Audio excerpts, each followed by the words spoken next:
What's going on, traders? Andrew O'Connell here with Pristine Capital, coming at you with yet another market recap video. It is April 13th of 2022. Please go ahead, as always, click the like button on this video and also subscribe to my channel. Today, let's go through it all. We're going to talk about the PPI data that came out. We got more inflation data. We're going to talk about my trades for the day as well. Before we do that, quick risk disclaimer: nothing in the video should be construed as investment advice or recommendations. Always follow your own trading plan and your own risk parameters. And last but certainly not least, no YOLOing your account into any one of my trades, any one of your trades, or anyone's trades for that matter. All right, let's take a look. We had a pretty eventful day. Keep in mind, tomorrow is the last trading day of the week because we have off for Good Friday. All right, so we had the S&P 500 finishing up 1.15%. The Nasdaq QQQ was up 2.03%. We had the IWM small caps finishing up 1.9%. Dogs of the Dow were lagging behind, only up 1.03%.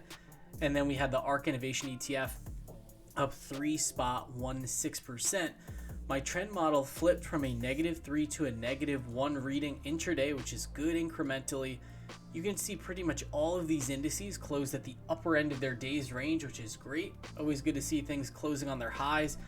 We did get a volatility crush in the S&P 500, the Nasdaq, as well as the small caps. That is fantastic. That is what we are looking for. And you can see here that the breadth was overwhelmingly positive. We all know the small caps have the majority of the stocks in the market, and we had 87% of stocks advance in the small caps.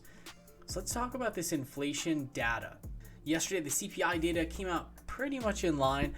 Today, we got the PPI data for March. And the number month over month came in at 1.4%. The consensus estimate was for 1.1%. So the number came in hot. And remember, yesterday the market sold off into the close. It's almost as if someone knew that the number was going to come in hot. Who knows? Maybe they did, maybe they didn't. But the reality is, now we have this inflation data behind us. And remember my thesis from a few days ago. Hey, there's a lot of players that have probably hedged themselves, so they're likely to take those hedges off as the data comes in and the event comes and goes. Now, the main theory that we're hearing now from all these Wall Street pundits is, oh my gosh, we've hit peak inflation. So even though this number came in hot, no worries, because it's going to decrease on a sequential basis moving forward. That is a valid theory. Maybe it is true. After a certain point, when inflation is so hot, you get higher comparables. We're only going to know if this narrative is actually true once we get the next month's inflation data, and that's going to come in May. All right, so how did this impact the market? Finviz heat map. All of these duration sensitive assets had an incredible rally today. So you can see Nvidia, I actually traded this one to the upside today. Really nice move.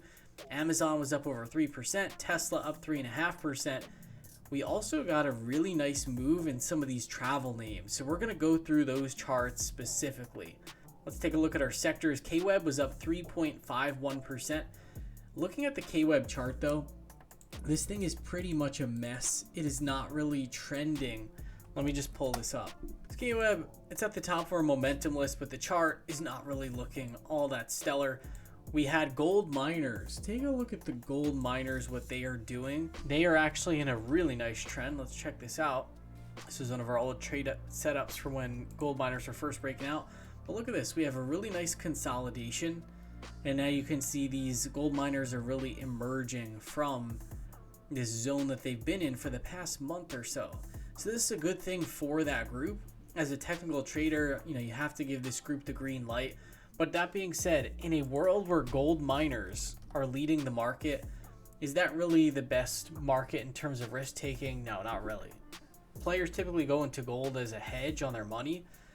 And so seeing gold and gold miners moving on up, that's not exactly the best thing for the overall picture. All right, let's see what else we had. Energy, of course, was pretty strong. And then, of course, we had the rally in these inflation sensitives like the ARK Innovation ETF was up 3.16%. We had, what else? Biotech was up pretty nicely as well. Biotech, where are you at? Yeah, up 3.74%.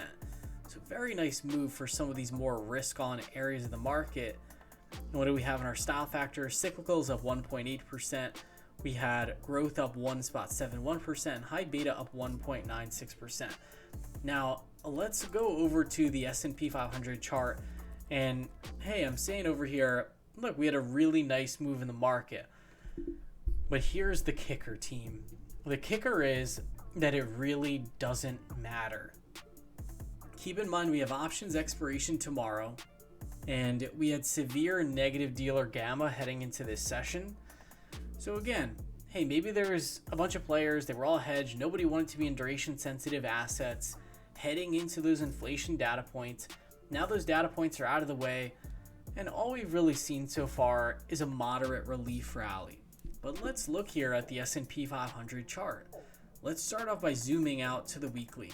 Now, granted, today was an awesome day, right? Oh my gosh, this is amazing. What a nice rally. But look at where we are on the weekly chart. We're still stuck inside this yearly value area, and we're still trading below this 20-week simple moving average. So you have to ask yourself, what is your time frame for your trades? If you're a day trader or like a very, very short-term trader, hey, maybe these days where the market's a little bit stronger, you can really take advantage of them. I certainly did some trading today, was able to take advantage of the strength. But if you're more of a swing trader, you're not concerned with maybe like the minute-to-minute action, and you're more so focused on this weekly chart, there's nothing to get excited about yet. I would say the time to get more optimistic and more excited is if we clear above this 50-week simple moving average and we clear above this 20-week simple moving average. Other than that, we are still on a collision course potentially with this yearly point of control. So on this longer term time frame, nothing has really changed. On the daily chart, incrementally, things are looking a little bit better. We held this 50-day simple moving average for the S&P 500. That's great. But we're still trading below the 5-day exponential moving average. So overall, has anything changed? No, not at all. And we're heading into a holiday weekend. Could I see another strong day tomorrow? Absolutely. That could certainly happen. Everyone's probably leaving the office already in terms of these portfolio managers and traders. If anyone had like some big selling that they had to do, most likely they're not waiting until the day before, Easter break to do that. Especially because the liquidity might not be so good tomorrow, to be perfectly honest. So yeah, I don't really think anything has changed as of right now. Look at this downward trend line that we have drawn in here. We're not above that downward trend line. We're still below the 20-day moving average as well as the 200-day. So I think it is very important to not get overly intoxicated with the price action of one day. One day doesn't make a trend. But hey, it was still great that we had that nice move. Let's zoom in now to our hourly chart. And yeah, you can see on the hourly chart, yeah, we're only retesting this bottom of the weekly value area. So again, yeah, nothing really has changed on that front. All right, let's take a quick look at the Nasdaq, and then we'll look at some individual names.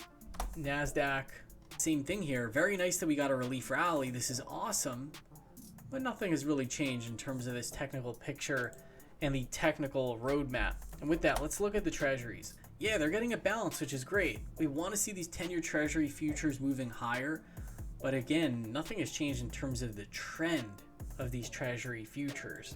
Same thing if we look at the 30-year. Yeah, we're getting a nice little relief balance, but it's nothing really to write home about. So this is one of our nuances from this morning, and this is why I did, yesterday I took some Q's calls. Today I took some Nvidia calls. So let's just jump over to my trade for today. So I closed out my Nasdaq calls very early in the morning, closed them out for $12.80. I had paid $12.15 for those. So a nice little base hit. And then at 9:45 I entered these Nvidia May 20th 225 calls for $13. And why did I do that? The reason why I did that, this is the ticker symbol VXN. This is the volatility of the Nasdaq. What I noticed pretty early on in the session was that this Nasdaq vol was above a 30 for the past couple days. What I noticed pretty early on is, hey, we finally slipped under a 30. And that was the indication for me to add some risk into the Nasdaq. Hey, we got the inflation events out of the way. We don't see a tidal wave of selling. The volatility is easing up a little bit. So the path of least resistance for the Nasdaq is likely higher. So what I did, instead of just rebuying back my Q's calls, given that I saw that, I was like, hey, let me pick one of these individual names that's in the Nasdaq, and I chose Nvidia for that. Nvidia, I was actually worried that this one was just gonna lay an egg completely today, and Nvidia ended up having a balance. It finished up 3.25%, which is great. I have an alert set here in case we fill this gap at around 230 bucks. If we were to miraculously fill that gap tomorrow, let's say we get another powerful up day, that is what would be the most frustrating, I believe, to the highest number of market participants. Because everyone that's trying to short this market, they're just getting hit in the face with these bear market rallies. But to be honest, I think if we get a strong day tomorrow, rather than like, all right, now we have the all clear to get long everything, I honestly think that if you're looking to hedge your portfolio, that's probably a better entry point to do so. So a little bit counterintuitive, but in this market, again, we're not really in a strong trending market. Let's take a look at some of the areas of the market that actually do look pretty good. So we had this Alto. This is definitely a name that I'm going to be watching tomorrow. Alto Ingredients. Look at this. We are moving out of a consolidation range right here, and we did so on high volume. So this is definitely something worth looking at into tomorrow. Let's see what else we have here. We have this CPRX. This is a biotech name, also popping out of consolidation. And it is so weird. Even though the overall market is pretty weak and really has been all year, there are these small pockets of opportunity where there are certain assets that are trending pretty nicely. CPRX, the chart is looking good. I can't deny it. And we got this breakout from value today. Let's take a look. What else do we have here? We have Lululemon. This one also approaching this VPOC. It would be tough to take an entry on this name given that we have resistance right up ahead of us. But it is nice to see Lululemon popping out of consolidation. What else do we have here? CTVA, I think one of the most crowded trades in the market right now is in these like material, fertilizer, agricultural names. And that's what Corteva is in. But yeah, these are, no doubt, these are moving out of consolidation. They are beginning to blast higher.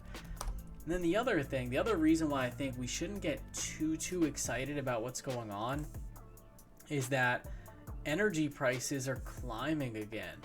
So for instance, like Chevron, we had like this parabolic advance in these energy names, and I'm gonna be perfectly honest, I thought they might actually just like really top out and start breaking lower, but the higher energy prices have been pretty stubborn.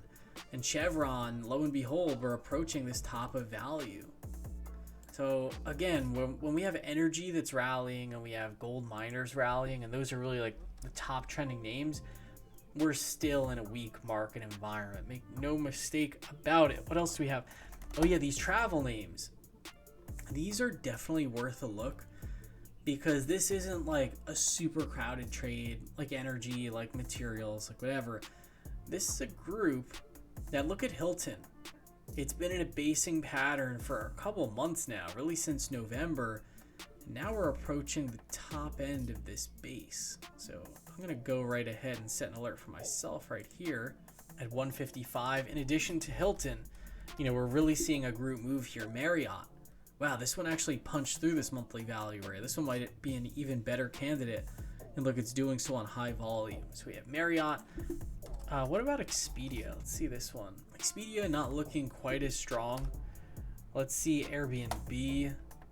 Wow, yeah, look at that. Airbnb moving out of value as well. So I think this is a really nice group to look into heading into the end of the week if you do want to add some exposure. And then what else do we have here? We already talked about treasuries. Oh yeah, and then within the software group, some names that I'm looking at. This one, Tenable, has been very strong. This one, granted, we had the breakout from value 2 days ago. So this one's a little bit extended. I can't justify an entry here. Let me see. I can't justify an entry here, but let's see. We have that one. We have, sorry about that. I just got a phone call. I'm going to get that. It is actually from my mom, so I'm going to pick that up in just a minute once we're done with this video. We have Palo Alto Networks. Also a very good looking candidate. This is a cyber security name that's breaking out of value. And then what else do we have? Last one on our list is CrowdStrike.